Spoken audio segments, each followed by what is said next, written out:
Huwag mo akong dinadabukan ng ganyan, ha? May atraso ka pa sa akin!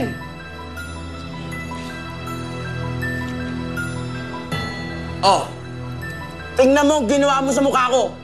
Tingnan mo! Sorry, ha? Eh, nagalit lang naman ako kasi nalaman ko nang babae ka na naman!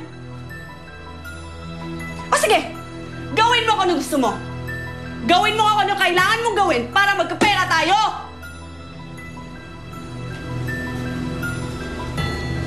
Gusto mo maghanap ako ng bagong sugar mommy?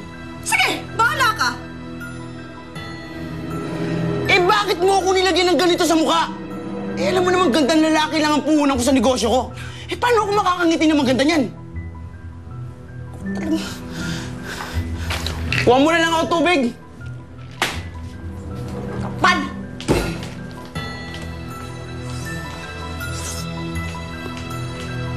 Oh, gandang lalaki!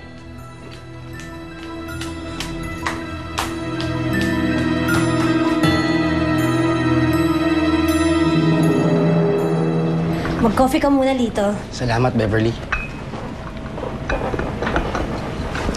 Ating na yun si Mr. D. Ay, Mr. D! Beverly? Wait lang po. Oh, dito.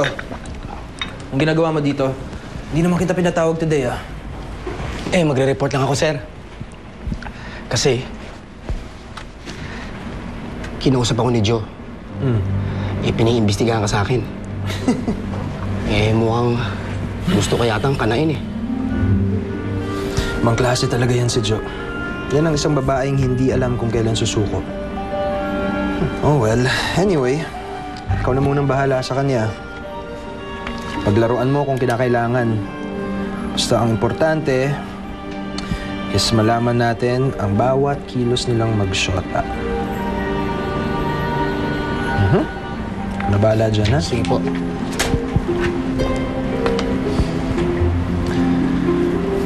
Maraming salamat, boss.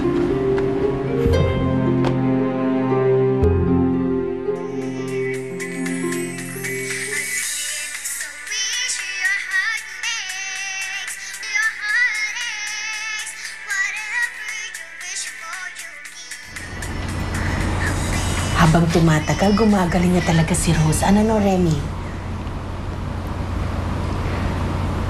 Laki-laki na niya. Kamusta ang bagong buhay kasama ang bagong papa ni si Mr. D? Masayang-masaya po ako. Nakasama siya. Inaalagaan na po ako. At alam ko pong mahal na mahal niya ako.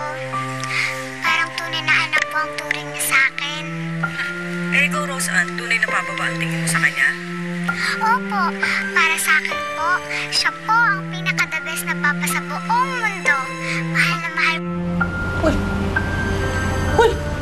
Bakit? Pasensya na dyan, pero... Ang sakit kasi. Alam mo yun, parang hindi man lang tayong naalala ni Rose Ann.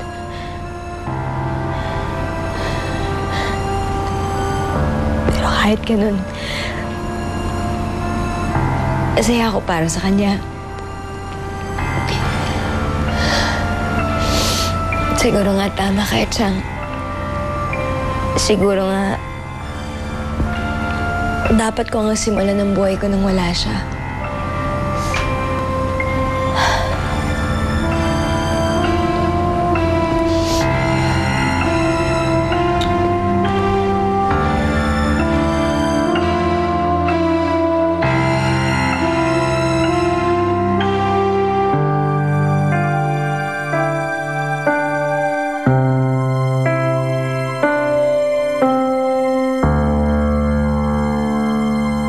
Sige, Roseanne, anong message mo sa nanay Remy mo? Nay, miss na miss ko na po kayo. Hindi ko po kayo makakalimutan. Araw-araw ko po kayong iniisip at pinagpipray ko po kayo na sana happy rin po kayo. Mahal na mahal ko po kayo, Nay. Ang tindi talaga ng love ni Rose Ann para sa nanay Remy niya, no? Very consistent yung bata. I wouldn't worry too much about that, Beverly. Ay mapakiramdam ko makakalimutan rin ni Roseanne yung nanay-nanayan Remy niya. Just give it some time. Ganon. Ganon. Andre, baka magising si Barbie. Kailan mo ba sasabihin sa kanya? Di ba nangako ka sa akin? Uy, wala akong pinapangako ha. Tsaka ano na lang mangyayari sa amin dalawa pag malaman ng anak ko yung totoo? Magagalit sa akin yun. Kukunin niyo siya sa akin, di ba? Oh, ilalayo niyo siya sa akin, Andre. Hindi pwede. Hindi ko kaya malayo sa akin si Barbie. Hindi ko kaya malayo sa akin anak ko. Mami, okay ka lang? Anong sinasabi mo na mawawala na ako?